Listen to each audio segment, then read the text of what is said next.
Welcome back to the 1% Academy podcast, where we are striving to get 1% better every single day. Brought to you by 1% Athletics, and I am your host, Carson Lee. Thank you guys once again for tuning in to today's show. I have a great message that I want to share with you guys today on the one key when it comes to getting recruited to play college baseball. But before we get into that message, all I want to ask of you guys, in return of you guys listening to the episode, I just ask that you share this with your friends, share it on social media. By doing this, this is going to create an organic traffic to the show and create organic listeners. And that is how the show is going to grow. If I do a good job, if you enjoy the show, if you get something of value, I ask you share this with a friend. And if I don't, well, in return, the show's not going to grow. So that's all I ask. Post it on social media. Tag me so that I can reshare it on my profile at CarsonLee5 on Instagram. And that way I can reshare it and you can post it to your audience.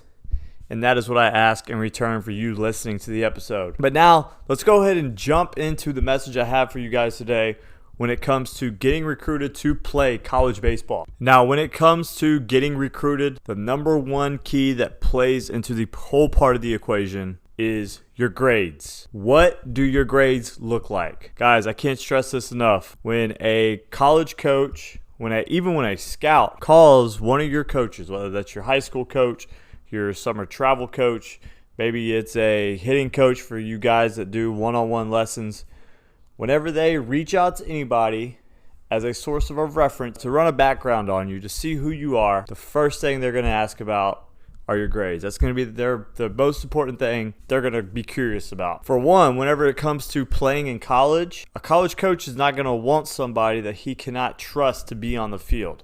If you can't pass school during high school and you can't stay eligible, you're ruining your chances with college coaches when it comes to these guys trusting you to have a full 16-hour, 18-hour class schedule, a full college schedule for a college student, on top of tutoring, on top of hours and hours of practice, hours of early work, mandatory weight room, study hall, all these things that go into being a college athlete. If he can't rely on you to make grades and stay eligible when you have all those extra responsibilities on your plate as a college athlete, he's going to have no interest in recruiting you. Guys, do you know that this is on a 4.0 GPA scale? But if you have a 4.0 GPA, you can go to 94% of universities around the country as far as your application status with, sending in an application with the school and getting accepted into the university.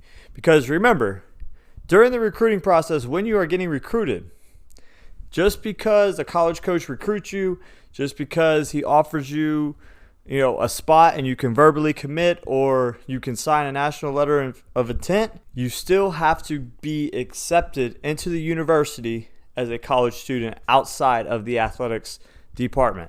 And the college coach, the athletics department, they have no control over who the university accepts into school once you send in your college application. So you have to remember how your grades play a vital part of this equation. Because the higher your GPA is, the higher your ACT, your SAT test scores are, the better chance you're going to give yourself as far as getting accepted into these schools.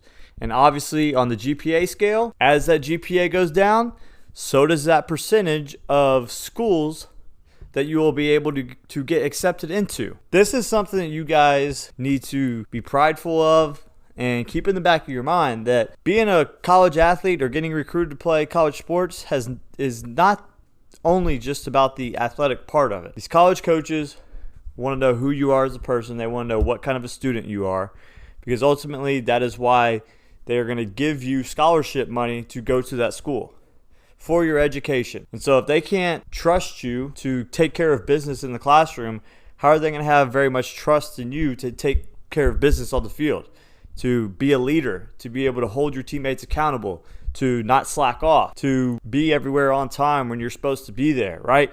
To do all the things that it takes to be a responsible college athlete and to have success on the field. The grades are number one of that. Now, for you guys that are already in high school, if you're a freshman or you're going to be a freshman within these next 2 years, you need to take this to heart and you need to be conscious of it and have some pride when it comes to your grades. Because You will be able to start high school fresh with this information, with hearing this message, and your GPA will obviously start, at 0, and you will be able to work it up from your very first report card that affects that GPA. Because your freshman year set the direction for what your GPA is going to end up being at the end of your senior year. That's when your class credit hold the most weight affecting your GPA.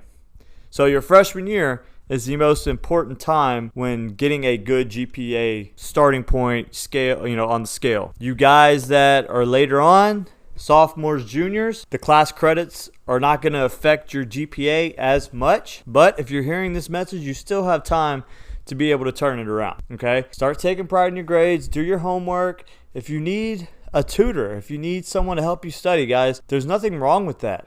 Everybody struggles with subjects or a subject in school, right? That's why it's called learning, because you don't know it yet, and you have to go through the process that it takes to learn something, to, reading, taking notes, going over those notes, all those things that go into it.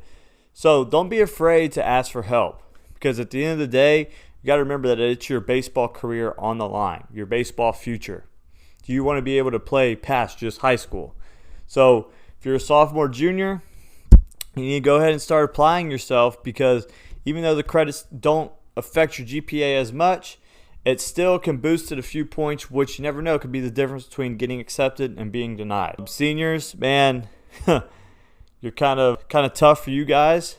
But at the same time, if you're a senior, you should be starting to wind down options of where you're gonna play.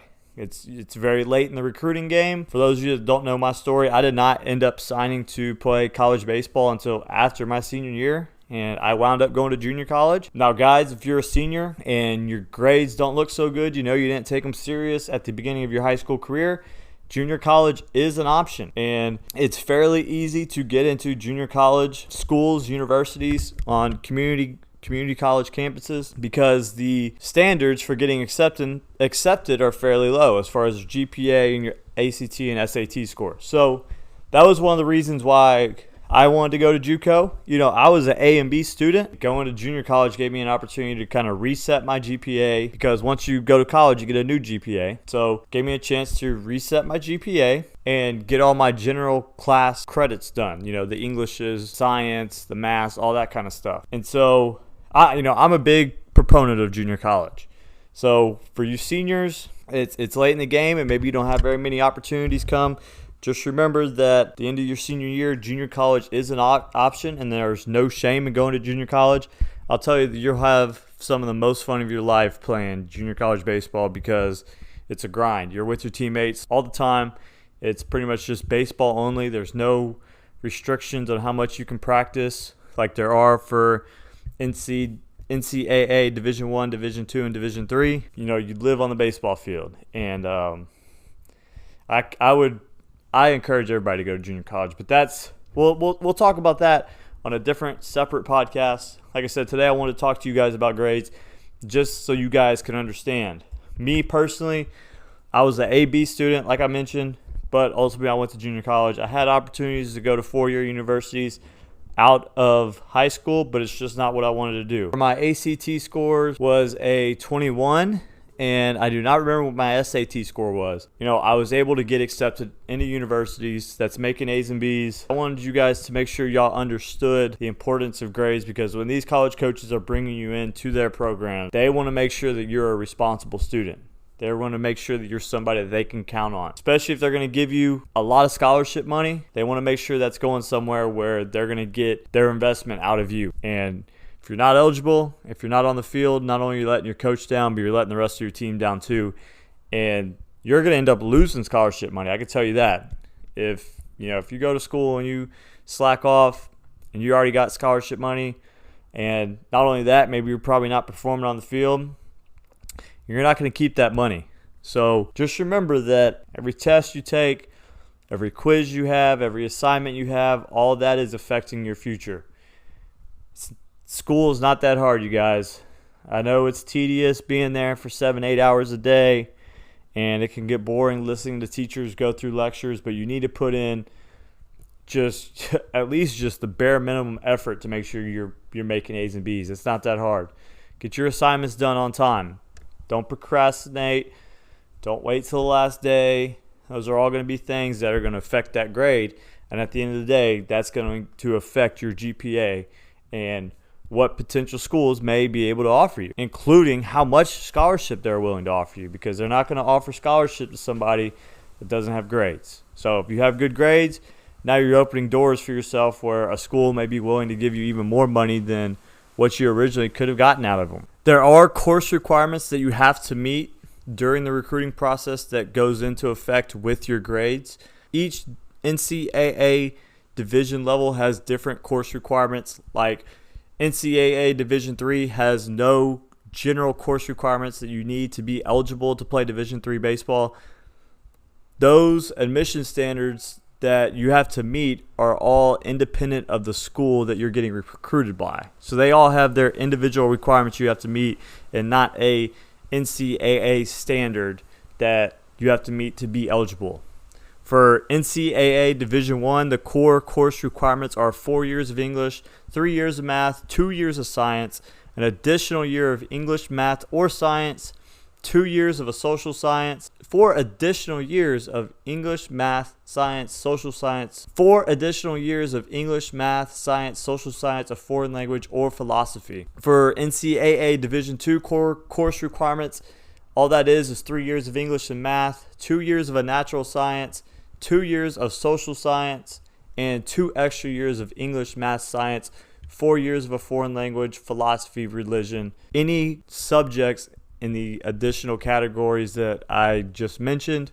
And then when it comes to grades, as far as being eligible for NCAA college baseball, there are different minimums that you have to meet. Once again, you guys, you got to remember that the lower your GPA is, the smaller selection of schools you're going to be able to have to attend. But these are the minimums you have to meet. Once again, the NCAA Division III doesn't have any GPA requirements, just like the core courses. The schools themselves set their own admission standards that you have to meet, so this includes GPA as well. There is not a NCAA overall standard that you have to meet for NCAA Division III. For Division I, the minimum GPA is 2.3 and 900 on your SAT or 75 ACT sum score. For Division II, the minimum GPA is 2.2. This is once again to be eligible to play college baseball, and you have to have an 840 SAT or a 70 ACT. NAIA schools, guys, also have their own rules, just like NCAA Division III. They are different eligibility standards than the NCAA requirements. They are a different level of college athletics outside of NCAA competition. To be eligible as a NAIA freshman, you must meet 2 of these 3 eligibility requirements, and that is a minimum score of 18 on the ACT or a 860 on the SAT. You must graduate from high school with at least a 2.0 GPA on a 4.0 scale, and you also must graduate in the top 50% of your high school class. Now, guys, remember, NAIA schools are a different level from NCAA division levels.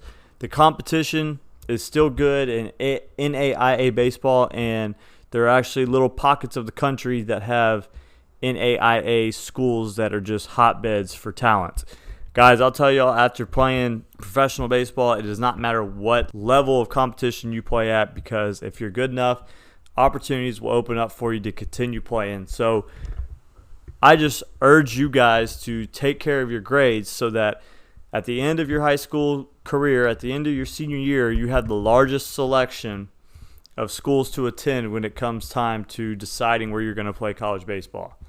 The recruiting process is fun, but it's also very stressful, and you can make it way easier on yourself by taking care of your grades and maximizing the amount of schools that can recruit you. In the next few months, I will be releasing my college course on how to maximize getting recruited to play college baseball. If that's something you'll be interested in, please send me a message on Instagram, and I will send you a code to use to get the college course at a discounted price once it drops. But guys, I can't tell y'all, like, this college course is going to be so in-depth. It's going to cover every little aspect of the recruiting process, from all the information you need to know with getting recruited, but also how to promote yourself, what tools to utilize to maximize your exposure to get seen.